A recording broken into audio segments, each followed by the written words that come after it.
SNMR Sridhar గారు రాసినటువంటి అర్జున అమృతం 16వ భాగం. లేదంజు, నేను వెళ్ళిపోవాలి.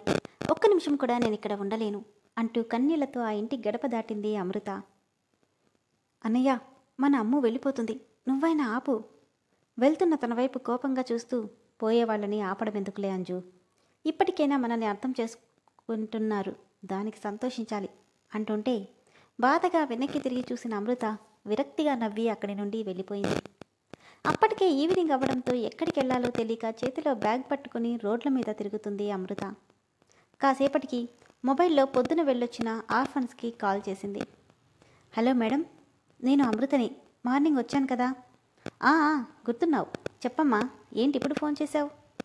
ఏం లేదు మేడం, నేనుంటున్న వాళ్ళు వేరే ఊరు వెళ్ళారు, ఉన్న పలంగా నేను బయటికి రావాల్సి వచ్చింది, అందుకే అక్కడికి రావచ్చేమోనని అడుగుదామని ఫోన్ చేశాను. హ్యాపీగా ఫీల్ అయ్యి, అలాగా, మరేం పర్లేదమ్మా, వచ్చేసాయి, నీకు రూమ్ కూడా రెడీగా ఉంది. అలాగా, థ్యాంక్ యూ మేడం అంటూ ఫోన్ పెట్టేసింది అమృత. ఆనంద్ ఇంటికి వచ్చేసరికి అంజలి ఏడుస్తూ ఉండడం చూసి, ఏమైంది అంజు? నందు అంటూ పరిగెడుతూ వచ్చి గట్టిగా హగ్ చేసుకుంది అంజలి. ఏమైందిరా, ఎందుకు ఏడుస్తున్నావు? అమ్ము ఇంట్లో నుండి వెళ్ళిపోయిందంటూ జరిగిందంతా చెప్పగానే, ఓ గాడ్, నేనొచ్చి ఎవరికైనా ఆపలేకపోయావా అంజు? తనెంత చెప్పినా వినలేదు ఆనంద్. విసుగ్గా ఫోన్ తీసుకుని అమృతకి ఫోన్ చేశాడు. కానీ ఎన్నిసార్లు కాల్ చేసినా తను లిఫ్ట్ చేయలేదు. ఎక్కడున్నాడు మీ అన్నయ్య? తన రూమ్లోనే ఉన్నాడు అనగానే కోపంగా తన గదిలోకి వెళ్ళాడు. బాల్కనీలో నిలబడి సిగరెట్ కాలుస్తూ శూన్యంలోకి చూస్తూ ఉన్నాడు అర్జున్. అర్జున్ అని గట్టిగా వినపడిన ఆనంద్ గొంతుకు ఇటువైపుకి తిరిగాడు. నువ్వసలు మనిషివేనా? అమృత మీద ఎంత పగుంటే మాత్రం ఈ టైంలో ఒంటరిగా గెంటేస్తావా? నేనేం గెంటేలేదు, వెళ్ళమని కూడా చెప్పలేదు, కానీ తనంతట తను వెళ్ళిపోయేలా చేశావు. రేయ్, తను నీ మరదలన్నది పక్కన పెడితే నువ్వు తాళి కట్టిన భార్యరా? కనీసం ఆ కన్సర్న్ కూడా లేదా నీకు? ఆడపిల్లని కూడా చూడకుండా అలా వెళ్ళిపోతుంటే చూస్తూ ఊరుకున్నావా? చూడరా, దాని మీద అంత కన్సర్న్ అవసరం లేదు, ఎందుకంటే తప్పు చేసింది కాబట్టి వెళ్ళిపోయింది. అంటే తను దొంగతనం చేసిందని నువ్వు నమ్ముతున్నావా? నాకంటే అదే ఎక్కువగా నమ్ముతుందిరా, అందుకే వెళ్ళిపోయింది. ఛీ, నువ్వు మారుతావన్న నమ్మకం కూడా నాకు లేదు. ఇక నీతో కలిసి ఉండడం నా వల్ల కాదు. రేపే నా భార్యని తీసుకుని ఇంట్లో నుండి వెళ్ళిపోతానని కోపంగా చెప్పి వెళ్ళిపోయాడు ఆనంద్. అమ్మా, మొత్తానికి భలే ప్లాన్ వేశావు. దెబ్బకి అమృత ఇంట్లో నుండే వెళ్ళిపోయింది. మరేమనుకున్నావే మీ అమ్మంటే? ఇక చూడు, వీలైనంత తొందరలో నీకు మీ బావకి పెళ్లి జరిపిస్తాను. సిగ్గుపడుతూ తలంచుకొని, అవునమ్మా, ఇంతకీ ఆ అమృత ఎక్కడికి వెళ్ళి ఉంటుంది? ఎక్కడికి వెళ్తే మనకేంటి? ఇంట్లో నుండి వెళ్ళిపోయింది, అది చాలు.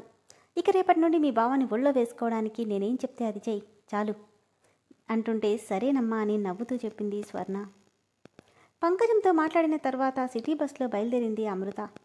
హలో మేడం, రామ్మా, నీకోసమే చూస్తున్నాను, నీకోసం రూమ్ కూడా రెడీ. హలో మేడం, రామ్మా, నీకోసం చూస్తున్నాను, నీకోసం రూమ్ కూడా రెడీ చేశాను. చాలా థ్యాంక్స్ మేడం, అడగగానే ఒప్పుకున్నారు. అయ్యో, అది నా డ్యూటీ, నువ్వు నా కూతురు లాంటి దానివి అని. ఇదిగో సుమతి అనగానే మేడం అంటూ వచ్చింది ఒక అమ్మాయి. ఈ అమ్మాయి కొత్తగా వచ్చింది, ఇందాక రూమ్ రెడీ చేశాం కదా, అందులోకి తీసుకెళ్ళు. సరే మేడం అని అమృతని అక్కడి నుండి తీసుకెళ్ళిపోయింది ఆ అమ్మాయి.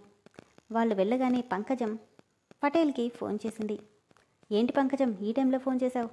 అదే, మీ సార్కి ఎవరో అమ్మాయి కావాలన్నావు కదా, జామ పండులో ఉన్న అమ్మాయి ఇప్పుడే వచ్చింది. ఆ పిల్లని చూస్తే మీ సార్ మళ్ళీ తిరిగి పంపించడు, తన దగ్గరే పెట్టేసుకుంటాడు.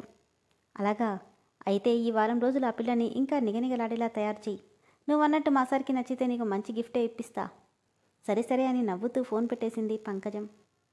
ఆనంద్ వెళ్ళిపోయాక క్రోకరీలో ఉన్న ఫుల్ బాటిల్ పైకి లేపేశాడు అర్జున్. వద్దంటున్న వెంటాడుతున్న ఆలోచనలు గతంలోకి నడుతుంటే మనసంతా బాల్యం వైపు పరుగులు తీస్తుంది. మరోవైపు రూమ్ బాల్కనీలో బెడ్ డెక్కికి ఆనుకొని కూర్చున్న అమృతకి కళ్ళల్లో కన్నీళ్ళు ఆగకుండా వస్తుంటే, ఆ కన్నీళ్ల వెనుక తల్లి తండ్రి లేకపోయినా అందంగా, అంతకు మించి వైభవంగా గడిచిన తన పసితనం మరపురాని జ్ఞాపకంగా మిగిలి అటువైపుకు ఉరకలు వేస్తోంది.